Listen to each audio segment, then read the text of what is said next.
A brand new season of Bobcat men's basketball is about set to tip off. And before that happens, it's time to visit with the head coach of the Cats, Jeff Bowles. I'm Russ Eisenstein, voice of the Ohio Bobcats, inside the Ready Room at the Convocation Center. Jeff, good to see you.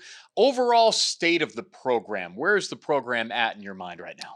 Yeah, hard to believe it's late October, and we just finished week 3 of practice, and had our scrimmage, got an exhibition game coming up, and before you know it, it's gonna be November 7th. Our first game at Belmont, and we had a lot of turnover this year. 9 new players total. Have 6 returners, and I think 3 of those played last year.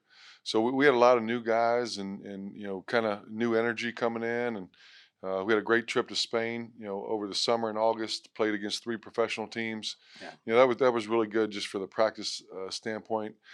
Trying to get all the new guys on the same page, and we came back and added Devon Baker, another transfer. So it's been a great fall for us. Yeah, when we talk about the trip to Spain and then the closed door scrimmage with Cincinnati, and with all of the new faces, you want to jumpstart the clock probably. So you're probably farther along than you normally would have been with all these newcomers if that stuff didn't happen. Yeah, I think every coach in the country, like, you never feel like you have enough time. You're behind, but that was definitely beneficial for us. We did a lot of stuff this summer.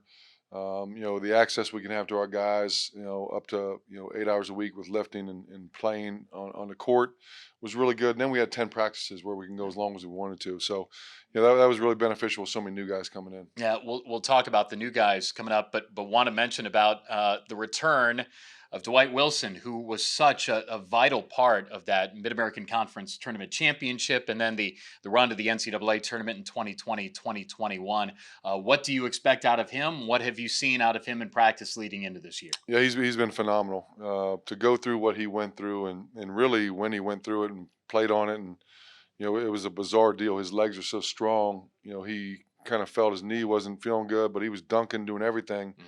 And then when we got the news, he had surgery, and it was his first major injury, so it was tough mentally for him. And he came back strong. We had a great medical staff, great training staff, and he really put a lot into his rehab and got what he put into it out of it.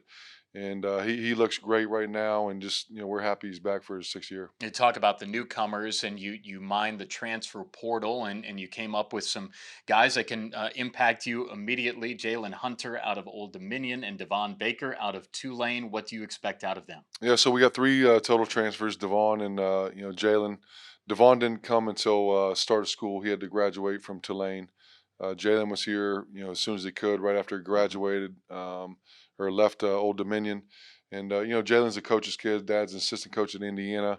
He came in, and we tweaked some things with his shot, and really it was almost trying to get them on the same page as us and understanding how we do things, what we do. He's a gym rat. He watches a lot of film. He wants to do the right thing. And Devon coming at the start of school, he missed all that summer workout, Spain trip. Mhm. So that put him a little bit behind just from conditioning and terminology and reps. But he's a experienced kid, and he caught up right away. And then the rest of the newcomers too, and highly touted freshman and AJ Brown out of Orlando. Where does he fit into this mix, and where do the rest of those guys fit into the mix? Yeah, so we got all 4 freshmen, coming in. AJ Brown from Orlando, Florida, Aiden Hadaway, AJ Sheldon, Elmore James, and those guys have really been a pleasant surprise. They're all winners. They're great kids. They fit in, really well with who we are, what we want to do. And for those guys, I try to tell them their learning curve isn't a normal learning curve for a freshman. We got to play those Mhm. guys, and they're going to play right away.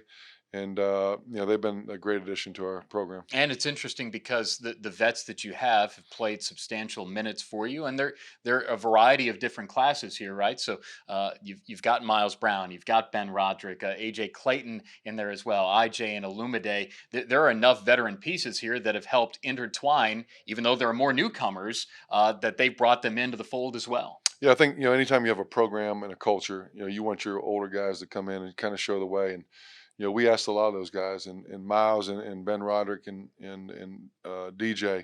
all did a phenomenal job of really just coaching our guys, showing them how we do things, what we do.